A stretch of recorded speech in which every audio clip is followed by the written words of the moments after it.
গুৱাহাটীত ব্যৱহাৰিক জীৱনত গীতা শীৰ্ষক বক্তৃতা অনুষ্ঠানৰ আয়োজন কৰা হয়।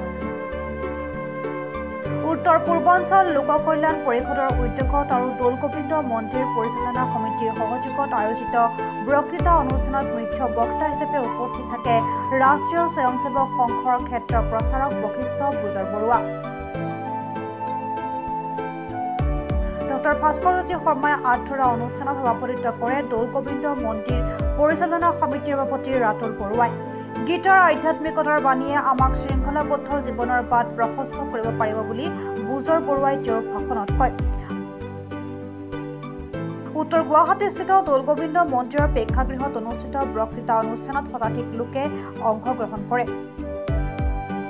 লোক কল্যাণ পৰিষদ আৰু দৌলগোবিন্দ মন্দিৰ পৰিচালনা সমিতিৰ উদ্যোগত আমি আজি দ্বিতীয়ভাৱে ব্যৱহাৰিক জীৱনত গীতা সন্দৰ্ভত এলানি বক্তৃতা অনুষ্ঠান আয়োজন কৰিছো।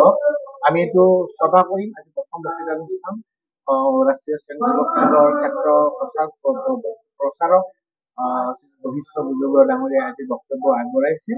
আমি জানো যে গীতাখন এক ধৰ্মগ্ৰন্থ বুলি আমি জানো, কিন্তু এই গীতা ধৰ্মগ্ৰন্থ হলেও ব্যৱহাৰিক জীৱনত ইয়াৰ কি কাৰ্য আছে, আমাৰ ব্যক্তিগত জীৱনত, সামাজিক জীৱনত ইয়াৰ কি প্ৰয়োজনীয়তা আছে, আজি আমাৰ সমাজত যি বিশৃংখল এক অৱস্থাৰ সৃষ্টি হৈছে, গীতাত তাত কি অৰিহণা যোগাব, গীতাৰ বাণীয়ে কি ধৰণৰ অৰিহণা যোগাব, তেনেকুৱা বাণী যাতে আমি সমাজলৈ বিলাব পাৰো, আমি সমাজত দিব পাৰো, সেইটো উদ্দেশ্যে আমি এই অনুষ্ঠান অনুষ্ঠিত কৰিছো। হওক শ্ৰদ্ধাৰ বুজৰ বৰুৱা ডাঙৰীয়াই বিশেষকে ইয়াত গীতাৰ যিটো আদৰ্শ, গীতাৰ যি কৰিবলগীয়া কাম, গীতাৰ যিটো আমাৰ ব্যৱহাৰিক জীৱনত যিখিনি গীতাৰ মহত্ব, এইটো বৰ সুন্দৰকৈ ব্যাখ্যা কৰিছে। আমি সকলোৱে তেখেতক ধন্যবাদ জনাইছো। আগন্তুক দিনত আমি এনেকুৱাকে আমি ছটা এনেকে লেকচাৰ চিৰিজ চলাম, য'ত আমি বিভিন্ন প্ৰকাৰৰ ব্যক্তিক আমি ইয়াত আমন্ত্ৰণ। চাংচাৰীৰ পৰা খৰ্গেশ্বৰনাথৰ ৰিপৰ্ট, প্ৰাতঃ টাইম ডিজিটেল।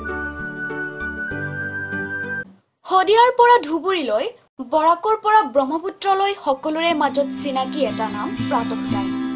থলুৱা ভাষা, কৃষ্টি আৰু সত্য বাতৰিৰ আধাৰত প্ৰতিষ্ঠিত খবৰ প্ৰাতঃ টাইমৰ প্ৰতিটো বা বাতৰি পুংখানুপুংখভাৱে চাবলৈ Facebook, YouTube, website, Twitter, Instagram আৰু ব্লগাৰ পেজত লাইক আৰু ফ'ল' কৰক।